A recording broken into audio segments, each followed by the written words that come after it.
Now, let's start this video off with a question. What is a philosophical life, and how does one try to live by it? Socrates, an ancient Greek philosopher, would say a philosophical life is a life in the pursuit of wisdom, personal growth, reflection, humility, and the embracement of experiences, as well as the pursuit of a good life. An interesting thing about the humankind is that we all share this unique ability to withhold and document information from the past. And from the past, these philosophers still live within us through their words.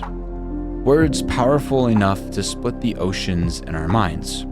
Words that still have meaning hundreds of years later. This video is going to act as a stage for all the past philosophers to use to talk to each and every one of you. Philosophers come from all different aspects of life.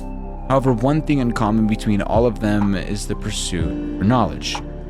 But knowledge has never answered all of our questions. So why should I seek it? The pursuit for knowledge has never fully been to just get answers. It's set to help us understand. And through the power of understanding, the answers are already halfway in the door.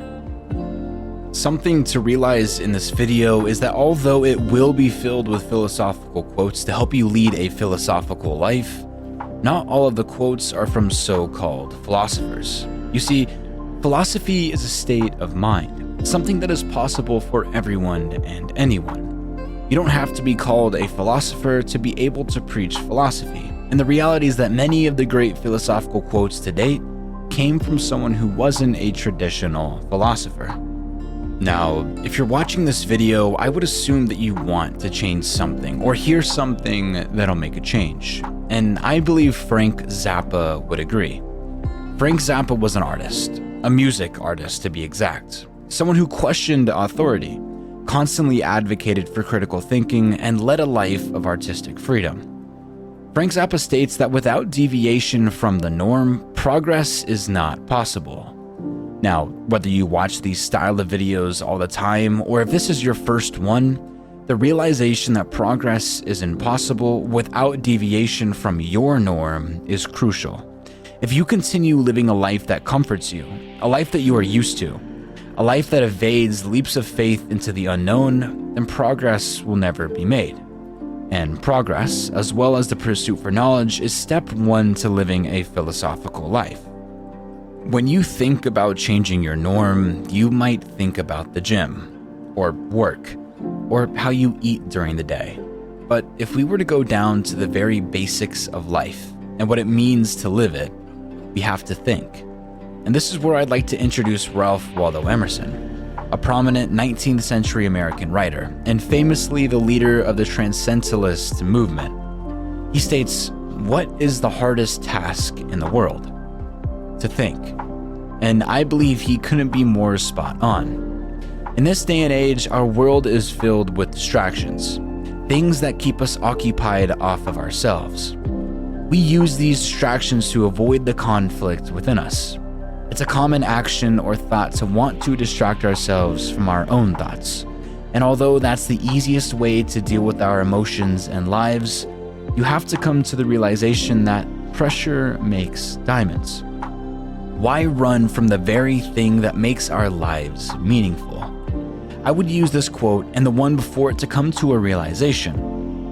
If progress isn't possible without breaking the norm, and thinking is the hardest task in the world where we all constantly distract ourselves to try and avoid it, wouldn't it make sense to push ourselves out of our norm and try to just think?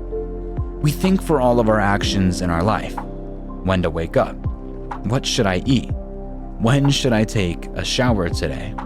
However, what if you can embrace all of the thinking, the positive, the negative, and put a foot forward to break your norm of a life filled with distractions and fill it with deep thinking? The next time you find yourself making distractions to avoid the responsibility of thinking, I want you to stop and actually focus on those thoughts in that brilliant head of yours. To lead a philosophical life is to pursue knowledge, but also to understand life. And what more of an opportunity to understand your life than to let your thoughts wander instead of pushing them away with distraction? Ralph also states that to be yourself in a world that is constantly trying to make you something else is the greatest accomplishment. And what better way is there to truly be yourself than to listen to yourself? Being unapologetically genuine is probably one of the most difficult tasks in the current day, as everyone wanders life with a mask on, only posting the pretty parts of their lives and hiding every piece of anguish that they have. However, feeding off of the hunger for progression, I believe Fredrick Douglas would have something great to say about this. And Fredrick Douglas said it best. If there is no struggle, there is no progress. They want rain without thunder and lightning. Power concedes nothing without a demand. It never did and never will. To be philosophical is to challenge yourself, pursue knowledge, and pursue progress in no matter the place in your life.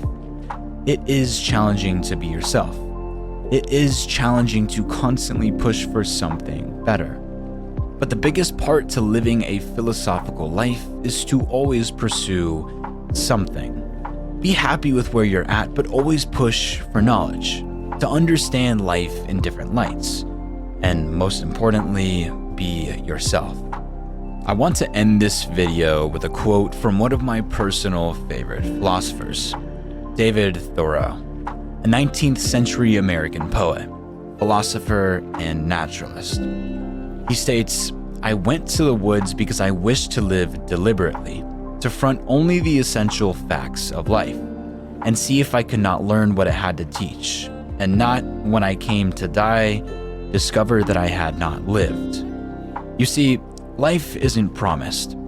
Tomorrow isn't guaranteed.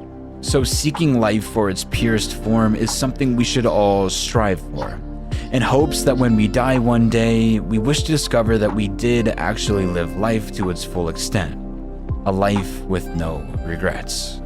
So, now that you know how to live a philosophical life, you need to know how to get rid of those distractions that keep you from a philosophical life. Watch this video for step-by-step instruction on how to replace short-term pleasure with long-term gratification. Thank you for watching.